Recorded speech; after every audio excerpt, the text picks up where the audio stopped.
Hello everyone, मी प्रत्युष राज। और आज हम लोग फिजिक्स का रजिस्टिविटी टॉपिक से कुछ न्यूमेरिकल करेंगे। हम लोगों ने रजिस्टिविटी तक की पढ़ाई कर ली थी। तो देखिए, न्यूमेरिकल बनाने से पहले ना आपको एक दो बातों का बस ध्यान रखना होगा कि सबसे पहले तो आपको क्वेश्चन समझना होगा कि क्वेश्चन में बोला क्या जा रहा है। ठीक है। दूसरी चीज है कि जैसे मैथ्स में सॉल्यूशन करने से पहले आप गिवन लिख लेते हो कि क्या क्या चीज आपके पास नोन है, गिवन है, वो आपको करना होगा। और तीसरी चीज ये कि जो भी निकालना है बस आप उसको लिखोगे और उसका फॉर्मूला लिखोगे और बस ये पता करने की कोशिश करोगे कि क्या क्या आपके पास है और क्या नहीं है। तो जो नहीं है सबसे पहले उससे ढूंढने की आप कोशिश करेंगे, उसके बाद आप उस वैल्यू को रखेंगे और आपको रिजल्ट मिल जाएगा। ठीक है, चलिए हम लोग देखते हैं। पहला हमारा एससी वर्मा बुक का है। ये क्वेश्चन लेने का हमारा बस एक ही उद्देश्य है क्योंकि इसमें कन्वर्जन दिया हुआ है और अगर कन्वर्जन आपको नहीं आता है तो आपको सिंपल क्वेश्चन भी आपके लिए बहुत ज्यादा डिफिकल्ट होने वाला है। ठीक है, चलिए हम लोग देखते हैं क्या है। When a particle of charge 10 माइक्रोकूलम्ब, क्या दिया हुआ है हमारे पास? चार्ज कितना? 10 माइक्रोकूलम्ब। हमने लिख लिया कि Q charge is equal to हमारे पास कितना है? 10 माइक्रोकूलम्ब। अच्छा, कन्वर्जन अगर हम लोग देखें तो माइक्रो वर्ड का मतलब होता है 10 टू द पावर -6 और ये हो गया हमारे पास कूलम्ब। ठीक है, आगे आइए। इज ब्रॉट फ्रॉम इंफिनिटी, उसको कहां से लाया गया? एक पॉइंट है, मान लीजिए ये कहां पे है? इंफिनिटी से किसी एक पर्टिकुलर पॉइंट पी पे लाया गया और इसको लाने में जो वर्क डन करना पड़ा वो 2 मिली जूल। वर्क डन कितना करना पड़ा हमें? 2 मिली जूल। इसका मतलब आपको एक और चीज दिया है। क्या दिया है? वर्क डन कितना? तो 2 मिली जूल। अच्छा, मिली का मतलब क्या हुआ? 2 मिली वर्ड का मतलब हुआ 10 टू द पावर -3 और ये बन गया जूल। ठीक है, आपसे पूछा क्या जा रहा है? Find potential at P. P का पोटेंशियल बताइए, मतलब कि इलेक्ट्रिक पोटेंशियल आपसे पूछा जा रहा है। तो हमने लिखा V, V represent potential, P represent at P. Potential at P हमारे पास फॉर्मूला क्या होता है? तो वर्क डन बाई चार्ज। ठीक है, अब हम लोग पता करने की कोशिश करते हैं क्या वर्क डन नोन है? बिल्कुल है। क्या चार्ज नोन है? तो बिल्कुल है। मतलब कि हमको कुछ करना ही नहीं है, simply putting the value and getting the result. चलिए, तो हमारा हो गया VP is equal to work done कितना हमारे पास? 2 into 10 to the power -3। Charge कितना है हमारे पास? 10 इंटू 10 टू द पावर -6। ठीक है, ये 2 से ये कट गया 5 टाइम्स में, ये ऊपर जाएगा तो हम लोग लिख सकते हैं वीपी इज इक्वल टू, ये ऊपर गया तो 10 टू द पावर -3 और +6 तो 10 टू द पावर 3 और ये 1/5। इसको हम लोग लिख सकते हैं 0.2, 1/5 का मतलब क्या हो गया? 0.2। ठीक है, इंटू 10 टू द पावर 3 और पोटेंशियल का यूनिट क्या होता है? तो वोल्ट। ठीक है, एनी प्रॉब्लम? यही है आपका आंसर। ठीक है, आप इसको और स्टैंडर्ड फॉर्म में लिखना चाहते हो तो ये देखो, जब भी आप डेसिमल को राइट साइड ले चलोगे तो इसके जीरो को कम करते जाओ, अगर पॉजिटिव में है तो। ठीक है, अगर पॉजिटिव में है तो इसके जीरो को क्या कर दो? कम कर दो। तो अगर हम इसको ऐसे लिखना चाहें 2.0, हम एक स्टेप आगे ले गए, इसको आपको क्या करना होगा? एक कम करना होगा क्योंकि ये पॉजिटिव है। ये हो गया 2, ये हो गया वोल्ट। ठीक है, आपने देखा कितना सिंपल था ये। ठीक, चलिए हम लोग दूसरा करते हैं। चलिए, दूसरा हमारे पास है रजिस्टिविटी से थोड़ा सा समझने की बस जरूरत है आपको। बोल रहा है कि a copper wire has resistance 2.4 ओम। आपके पास क्या है? एक कॉपर वायर है, लीजिए हमने बना दिया, और इस वायर का जो रेजिस्टेंस है वो कितना है आपके पास? तो 2.4। ठीक है, आगे क्या बोल रहा है? अनदर कॉपर वायर, दूसरा लिया, लेकिन फिर से कौन सा वायर लिया? कॉपर का ही वायर लिया। ठीक है, of same mass is triple in length of the first. ठीक, मतलब कि आपने फिर से एक दूसरा कॉपर वायर लिया और ऐसा कॉपर वायर लिया इसका जो लेंथ है पहले वाले के लेंथ से थ्राइस है, 3 गुना है। तो मान लीजिए पहले के लेंथ को हम लोग एल अगर कंसीडर करते हैं तो सेकंड वाला लेंथ हमारे पास क्या हो जाएगा? तो 3L। यहां तक ठीक है? चलिए आगे और बढ़ते हैं। Find resistance of the second wire. ठीक है, मतलब कि ये हमको सेकंड वायर का रेजिस्टेंस निकालना है। अब सबसे पहले हमको एक चीज का ध्यान रखना होगा कि हमने क्या बोला। सबसे पहले गिवन लिखिए, हमने लिख लिया। दूसरा जो निकालना है उसका फॉर्मूला लिखिए। हमको निकालना है क्या, तो रेजिस्टेंस। रेजिस्टेंस का हम लोग फॉर्मूला जानते हैं, ये होता है या तो V बाई आई, तो यहाँ पे तो V के टर्म में है नहीं कुछ, तो दूसरा रिकॉल करते हैं, क्या दूसरा कोई फॉर्मूला है हमारे पास, तो बिल्कुल है, एक होता है रो एल अपॉन ए, हमारे पास ये फॉर्मूला है। ठीक, अब ध्यान से थोड़ी सी समझिए बात, यहां भी है कॉपर, यहां भी है कॉपर, हमने बोला था आपको resistivity remain constant for a material. ठीक है, इसका मतलब अगर ये कॉपर है और ये भी कॉपर है तो दोनों की रेजिस्टिविटी क्या होगी, सेम होगी। चलिए इसकी रेजिस्टिविटी को हम लोग ले लेते हैं रो, तो इसका भी रेजिस्टिविटी क्या होगा, रो, बिकॉज ये क्या होगा, रिमेन कांस्टेंट। चलिए ये भी हो गया, इसका मतलब रो है हमारे पास, लेंथ भी है हमारे पास। अब एरिया की बातें करते हैं, ठीक है। अच्छा ये हो गया एरिया और इसका ये हो गया एरिया, लेकिन एक चीज और हमको ध्यान देना होगा, क्वेश्चन में एक चीज लिखा हुआ है ऑफ सेम मास। क्या लिखा हुआ है, ऑफ सेम मास। एक चीज आप ध्यान बस, जैसे आप कहते हो वाटर, तो वाटर की डेंसिटी होती है 1000 केजी पर मीटर क्यूब। इसका मतलब जब आप पानी की बातें करते हो तो 1 मीटर क्यूब के डब्बा में 1000 केजी पानी आ सकता है।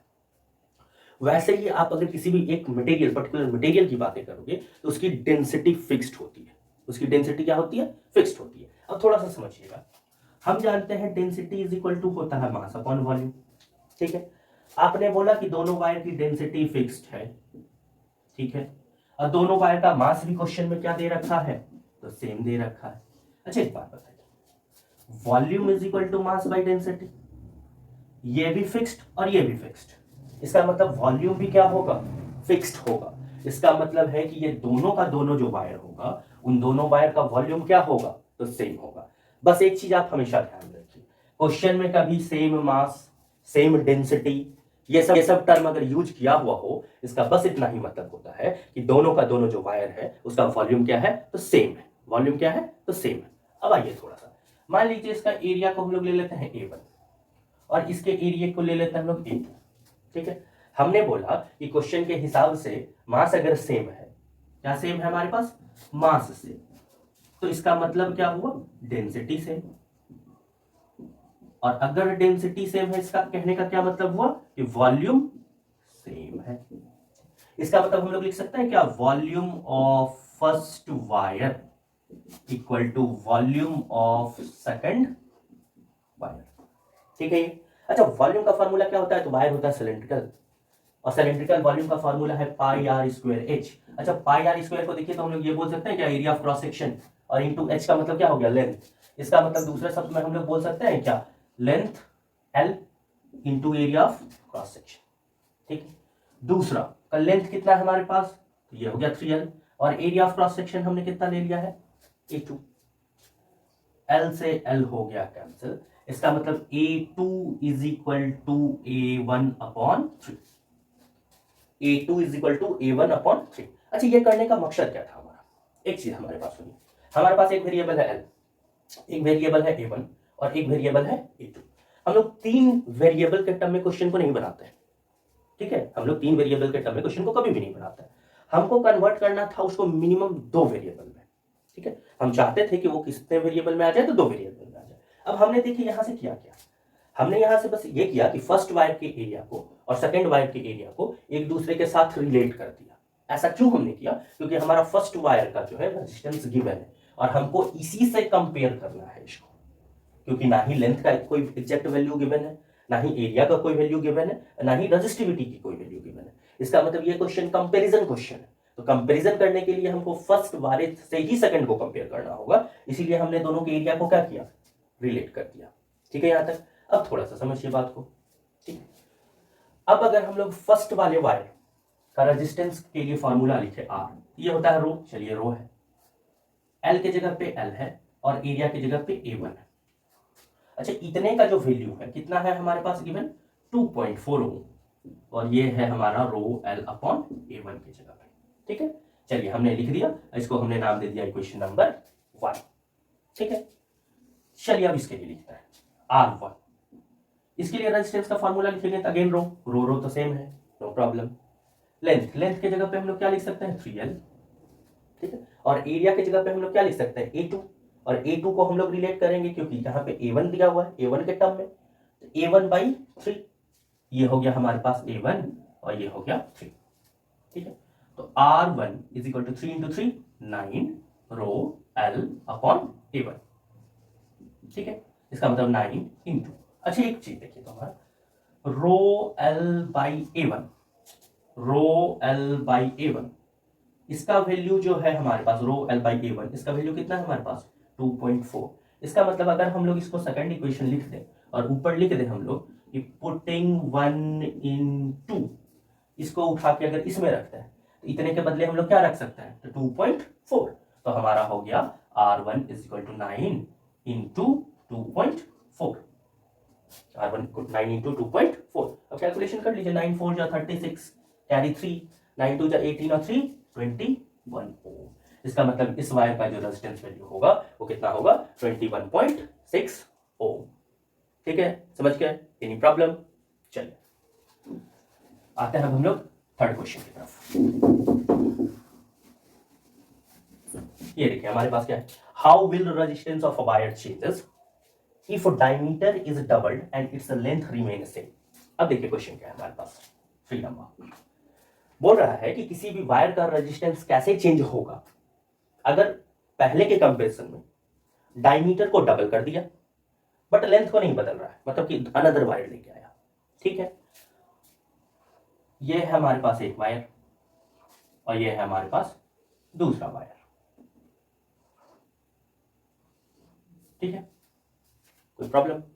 अब है आपके पास क्या कि सबसे पहले क्या है कि लेंथ रिमेन सेम, मान लीजिए इसका भी लेंथ है L और इसका भी लेंथ है L, ये तो हो गया हमारे पास। अब बोल रहा है क्या कि सेकंड वाला जो वायर है उसके डायमीटर को क्या कर दिया गया, तो डबल कर दिया गया, ठीक है। अच्छा पहले डायमीटर हम लोग मान लेते हैं था हमारे पास D, तो अब डायमीटर कितना हो जाएगा 2D, बस यही है हमारे पास। हमको बस ये बताना है कि कैसे चेंज होगा, मीन्स इसके कंपैरिजन में इसका बता देना है हमको। चलिए सबसे पहले इसके लिए देख लेते हैं। तो अगर डायमीटर D है इसका तो radius is equal to D upon 2 हो जाएगा, ठीक है। अच्छा रेजिस्टेंस लिखेंगे तो ये है रो, लेंथ की जगह L, और एरिया, एरिया कौन सा, तो क्रॉस सेक्शन, मतलब कि इसका एरिया क्या होगा, तो बाई R स्क्वायर, R क्या है D/2, इसका स्क्वायर करेंगे तो ये D स्क्वायर अपॉन ये चला जाएगा 4, ठीक है। Any problem?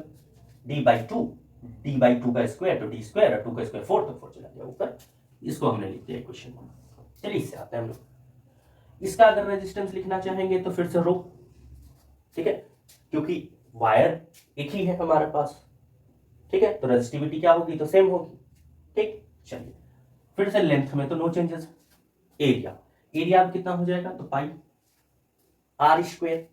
अच्छा इसका रेडियस कितना हो जाएगा हमारे पास, तो D, डायमीटर/2, ये क्या हो जाएगा हमारे पास D स्क्वायर। Any problem? ठीक है, अच्छा ठीक। अच्छा एक चीज और बताइए, चलिए एक स्टेप और ध्यान रखते हैं। अच्छा इसको उठा के नीचे लाएंगे, इसको हम लोग लिख सकते हैं R/4 is equal to rho L/D square, इस 4 को हमने उठा के इस साइड ले आया, ठीक है। R/4 इज इक्वल टू ये, ठीक है, इसको हमने कर दिया इक्वेशन नंबर 1, ठीक है। अच्छा ये देखिए अब हमारे पास जो इक्वेशन नंबर 2 है वो क्या आया है, रो L पाई D स्क्वायर, इसका मतलब है इसको यहां से हटा के हम लोग इसके जगह पे R/4 रख सकते हैं क्या, ठीक है, बिल्कुल रख सकते हैं। इसका मतलब अगर पुटिंग फर्स्ट इन सेकंड अगर हम लोग करते तो न्यू जो रेजिस्टेंस होगा इस वायर का वो कितना हो जाएगा, तो इतने के बदले हम लोग क्या रख सकते हैं, R/4, इसका मतलब R/4। इसका मतलब है कि जो नया वायर है, मतलब कि डायमीटर को डबल करने से रेजिस्टेंस का वैल्यू क्या हो जाएगा, 1/4 हो जाएगा। समझ गए, कोई प्रॉब्लम? चलिए वैसे भी आप इतना समझ लीजिए, आपको रेजिस्टिविटी पढ़ाते समय बहुत अच्छे से लिखाया गया था कि resistance inversely depend on area और inversely depend on R square, inversely depend on R square. आप R को जितना बदलेंगे उसका इनवर्स में स्क्वायर टाइम्स चेंजेस आएगा। तभी हमने क्या किया, डायमीटर को डबल कहने का मतलब है हमने रेडियस को क्या किया, डबल, रेडियस को डबल, उसका स्क्वायर, डबल का स्क्वायर 4, इनवर्स मीन्स डिक्रीज होगा, मीन्स 1/4 हो जाएगा। क्लियर? चलिए अब क्या, radius is increased by 25% and mass remain constant. फिर से आप देखिए बहुत अच्छे से, अब बोल रहा है कि रेडियस को 25% बढ़ाए बट वायर का मास रिमेन कांस्टेंट, मतलब कि वायर का वॉल्यूम क्या था, तो सेम था। अब ध्यान से समझिए, हमने लिया एक वायर, ये पकड़ लीजिए, इसके लेंथ को हमने लिया L और रेडियस को हमने लिया R। अब इसी वायर को क्या किया, चेंज किया। और चेंज कैसे किए, चेंज ऐसे किए कि हम लोगों ने नया जो रेजिस्टेंस था हमारे पास, पकड़ लीजिए R1, ये जो R1 था इसको पहले वाले R से हमने कितना परसेंट बढ़ा दिया, 25% बढ़ा दिया। मतलब कि नया जो रेडियस है हमारे पास क्या हो जाएगा, R प्लस 25% ऑफ R। ये हो गया हमारा R प्लस 1/4 R, ये 4 जाएगा, 4 1 5 अपॉन 4R। इसका मतलब नया जो रेडियस हो गया हमारे पास वो ये हो गया। ठीक, अब आपने लिखा हुआ है कि मास सेम है, इसका मतलब वॉल्यूम भी क्या होगा, सेम है। इसका मतलब हुआ मास सेम मीन्स क्या हुआ कि volume of first wire equal to volume of second wire. ठीक है, वॉल्यूम के लिए फॉर्मूला क्या है, L इंटू इसका एरिया, इसका एरिया क्या होगा हमारे पास, पाई आर स्क्वायर। अब आइए वॉल्यूम ऑफ सेकंड वायर। अच्छी बात बताइए, जब उसी वायर को चेंज कर रहे हैं तो अगर रेडियस बदलेंगे इसका मतलब लेंथ में भी चेंजेस आएगा, क्योंकि वॉल्यूम क्या है तो सेम है। तो अब लेंथ को L ना लेके L1 ले लेते हैं हम लोग। ठीक है, तो अब देखिए ये क्या हो गया, L1 area pi R square, मतलब आर डैश का स्क्वायर, और आर डैश की जगह पे हम लोग 5/4 आर लिख सकते हैं क्या, ये हो गया हमारे पास 5/4 आर और इसका स्क्वायर। ठीक है, अब देखिए सबसे पहले तो पाई से पाई हो गया कैंसिल, ये हो गया L R square is equal to L1, 5 का स्क्वायर 25, 4 का स्क्वायर 16 और ये हो गया R स्क्वायर। ये देखिए R स्क्वायर से R स्क्वायर क्या हो गया, कैंसिल। अब हम लोग फिर से दोनों के लेंथ को क्या कर रहे हैं, रिलेट कर रहे हैं, क्योंकि R तो हम लोगों ने रिलेट कर चुका दोनों का। अब लेंथ ये है L, ये है L1, हम चाहते हैं दोनों को एक दूसरे से रिलेट कर दें। तो हम लोग लिख सकते हैं क्या, L1 इक्वल टू ये ऊपर गया 16 और नीचे आया 25 और ये रह गया L। इसका मतलब जो नया लेंथ हमको मिलेगा वायर का वो कितना मिलेगा, तो 16/25 L, मतलब कि लेंथ घट जाएगा। जाहिर सी बात है, आप रेडियस को बढ़ा रहे हो, वायर को मोटा कर रहे हो तो लेंथ तो घटेगा ही अगर सेम वायर है तो। ठीक है, चलिए अब आता है, अब तो कुछ करना ही नहीं है हमको, बस रिलेट कर देना है दोनों को। अब अगर हम लोग इसके लिए रेजिस्टेंस लिखें R, तो हम लोग लिख सकते हैं क्या, rho L upon A, area pi R square. ठीक, तो दिक्कत ये हो गया हमारा इक्वेशन नंबर 1। अच्छा, इसके लिए अगर हम लोग लिखे R1, ये हो गया रो। ठीक है, L1 कितना आया हमारे पास, ये हो गया 16/25 L। कोई परेशानी, इसका हमने यूज कर लिया। ठीक है, अब एरिया कितना आएगा हमारे पास, तो ये रह गया पाई और आर स्क्वायर। अच्छा, आर का क्या रिलेशन आया था, ये जो आर था ये 25% अधिक था, इसका मतलब आर प्लस 1/4 आर, यही आया था हमारे पास, 4 1 5/4 आर, मतलब कि R1 इज इक्वल टू यही था हमारे पास। ये तो हो गया पाई। ठीक है, आर स्क्वायर में 5/4 आर का स्क्वायर, कोई प्रॉब्लम। ठीक है, चलिए अब इसको अगर हम लोग करें तो ये देखिए, तो रो L ये हो गया 16, ये हो गया 25 और 5 इंटू 5 25, तो 25 इंटू 25 625। ठीक है, 4 इंटू 4 16, तो ये 16 चला गया ऊपर और ये हो गया हमारे पास आर स्क्वायर। इसको और अरेंज करके लिखे 16 इंटू 16 256/6 टू 5 और ये हो गया रो L बाई आर स्क्वायर, ये हो गया हमारा नया रेजिस्टेंस। ठीक है, अब एक चीज देखिए थोड़ा सा, क्या फिर से अगर हम लोग फर्स्ट को उठा के सेकंड में रखें तो rho L pi R square, rho L by pi R square, इसकी जगह पे हम लोग रख सकते हैं क्या, तो हो गया बस, कहानी खत्म। R1 इज इक्वल टू 256/625 और इतने की जगह पे हम लोग क्या रख सकते हैं, सॉरी पाई पाई पाई पाई पाई। ठीक है, इतने की जगह पे हम लोग क्या रख सकते हैं, इतने की जगह पे हम लोग R रख सकते हैं, ये हो गया हमारा R। इसका मतलब new resistance is 256/625 times previous resistance. ठीक है, कोई प्रॉब्लम। चल लास्ट देखते हैं हम लोग, आई होप आपको समझ आ रहा होगा अगर आपने रेजिस्टिविटी टॉपिक को अच्छे से देखा होगा तो। और अगर नहीं तो सबसे पहले जाके आप रजिस्टिविटी को अच्छे से देखा है, उसके बाद फिर आए लगाने के लिए क्वेश्चन, डेफिनेटली आपसे बनेगा। देखिए अब क्या है, वायर ऑफ रेजिस्टेंस 3 ओम, एक वायर आपके पास, ये पकड़ लो आप, ठीक, इसका जो रेजिस्टेंस है पूरे का पूरे वो है 3 ओम का, ठीक है, is cut into 3 equal pieces. अब आपको बोला गया इस वायर को 3 इक्वल पीसेस में काट दिया, ठीक है। मान लीजिए पहले लेंथ था L, अब एक पीसेस का लेंथ कितना हो जाएगा, L/3। अब एक चीज ध्यान से समझिए सबसे पहले तो यहाँ पे, अच्छा R is equal to 3 ohm है टोटल का, ठीक है। R is directly proportional to होता है लेंथ, मतलब कि लेंथ में जितना टाइम्स चेंज आप करेंगे उतना टाइम्स R में भी चेंजेस आ जाएगा, जितना टाइम्स आप लेंथ को रिड्यूस कराएंगे उतना टाइम्स R भी रिड्यूस हो जाएगा। अच्छा लेंथ को आपने कर दिया थर्ड, 1/3, इसका मतलब रेजिस्टेंस भी कितना हो जाएगा, 1/3, ठीक है। कहने का मतलब है कि अगर हम लोग सिर्फ एक टुकड़ा को लेके चले इसको, ठीक है, तो इसका लेंथ है L/3, इसका मतलब है जो टोटल रेजिस्टेंस होगा वो रेजिस्टेंस का वैल्यू भी क्या हो जाएगा, तो 1/3 हो जाएगा। तो टोटल रेजिस्टेंस हमारा था 3 ओम, तो इतने का रेजिस्टेंस कितना हो जाएगा, 1 ओम। क्यों ऐसा, क्योंकि resistance is directly proportional to length, length में जितना चेंज रेजिस्टेंस में भी उतना ही चेंज, ठीक है। चलिए तो इतना हमने समझ लिया और आगे बढ़ते हैं। अब क्या है, then one pieces is taken and stretched to thrice its length. अब ध्यान से समझिए, अब इस पीस को उठाया और इस पीस को क्या किया, उठा के फिर से लंबा कर दिया, और लंबा कितना किया, तो थ्राइस इट्स लेंथ, मतलब ये जो L/3 है इसको फिर से अगेन 3 टाइम्स, मतलब मल्टीप्लाई बाई 3, तो 3 से 3 कैंसिल, अगेन कितना बड़ा बन गया वायर हमारे पास, मतलब कि फिर से इतना बड़ा वायर हमने बना दिया, ठीक है। ये कोई प्रॉब्लम, चलिए फाइंड इट्स रेजिस्टेंस। अब इसका रेजिस्टेंस आपको पता लगाना है, अब ध्यान से समझिए बात को, कुछ भी नहीं है। अच्छा कन्वर्जन क्या हो रहा है, इस वायर से हम इस वायर को बना रहे हैं, ठीक है। इसका मतलब है कि इस वायर का और इस वायर का अगेन फिर से क्या सेम होगा, तो वॉल्यूम सेम होगा। क्या सेम होगा, वॉल्यूम, क्योंकि हम लोग क्या कर रहे हैं, कन्वर्जन।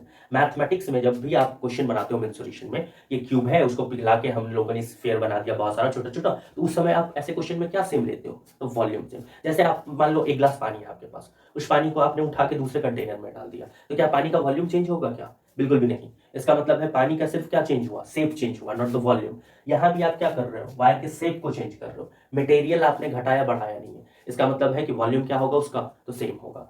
तो चलिए मान लेते हैं पहले एरिया था A, अब इसका एरिया हो गया A1, volume of first wire मतलब कि ये इक्वल टू फिर से वॉल्यूम ऑफ सेकंड वायर, ठीक है।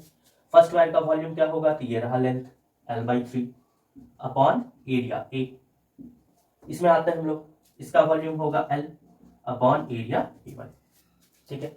L से L क्या हो गया, कैंसिल, इसका मतलब है A1 is equal to A/3, ये हमारे पास एक रिलेशन आ गया A1 और A के बीच। अब कुछ नहीं करना है, दोनों के लिए रेजिस्टेंस का फॉर्मूला लिख के उस काम करते हैं। चलिए सबसे पहले इसके लिए आता है, अगर इसके लिए रेजिस्टेंस लिखेंगे तो रो L के जगह पे L/3 और एरिया की जगह पे, ठीक। अच्छा इतने का वैल्यू कितना है, तो रेजिस्टेंस ये तो गिवन है 1 ओम, इसका मतलब ये है हमारे पास 1 ohm is equal to rho L/3 मिल गया आपको, ठीक है। अब इसके लिए हम लोग लिखते हैं, इसके लिए लिखेंगे अगर हम लोग R1 इज इक्वल टू रो क्यों नहीं चेंज होगा, क्योंकि मटेरियल सेम है, इसी को स्ट्रेच किया गया तो मटेरियल तो चेंज हो नहीं रहा है। अगर if material not changes the resistivity remain constant, ये हो गया रो। L कितना है, तो ये रहा L। अब एरिया कितना है, तो A1 कितना है, तो A/3, ये हो गया हमारे पास A और ये चला गया 3, ठीक है। Any problem. अब आते हैं हम लोग फिर से, देखिए रो L/3 की जगह पे 1 ओम है, रो L/3 की जगह पे हमारे पास कितना है, तो 1 ओम, ठीक है। आप चाहे तो यहाँ 3 से मल्टीप्लाई करके यहाँ भी कर सकते हैं, अगर वैसे नहीं करना है तो एक काम हम लोग कर लेते हैं, क्या हम ऐसे कर सकते हैं क्या, ये रहा इक्वेशन 1 और ये रहा इक्वेशन 2। अच्छा इक्वेशन 1 डिवाइड कर देते हैं इक्वेशन 2 से, ठीक है। ये देखिए इक्वेशन 1 ये रहा हमारा 1 ओम, इक्वेशन 2 में ये क्या है हमारे पास, R1 इक्वल टू, ये 1 के सामने क्या है, तो रो L/3 और इसके सामने कौन है, तो रो एल इंटू 3 और ये ऊपर चला गया, ठीक है। रो एल कैंसिल, ए और ए कैंसिल, इसका मतलब ये हो गया हमारे पास 1 ohm by R1 is equal to 1/3 into 3 9। इसका मतलब हमारे पास R1 इज इक्वल टू कितना हो गया, 9 ओम। इसका मतलब रेजिस्टेंस कितना हो जाएगा हमारे पास, 9 ओम, ठीक है। आई होप आपको समझ आया होगा। अगर थोड़ी भी आपको दिक्कत हो रही है समझने में, तो सबसे पहले आप जाएं, रजिस्टिविटी का वीडियो डाला हुआ है, उसे ध्यान से देखें। उसके बाद आप आए यहाँ पे न्यूमेरिकल को सॉल्व करें, ठीक है। ये आपका मैक्सिमम लेवल है क्लास 10th के लिए रजिस्टिविटी टॉपिक से। इससे ऊपर के क्वेश्चन आपको रजिस्टिविटी में नहीं पूछे जाएंगे, इट्स माई गारंटी, ठीक है। आप आराम से देखें, एक बार समझ नहीं आए दोबारा इस चीज़ को देखें, ठीक है। डेफिनेटली आपको अच्छे से समझ आएगा अगर आप थ्योरेटिकल पोर्शन को अच्छे से समझ लेंगे तो, ठीक है। चलिए फिर मिलता है नेक्स्ट लेक्चर में हम लोग सीरीज ऑफ पैरेलल कॉम्बिनेशन के साथ। तब तक के लिए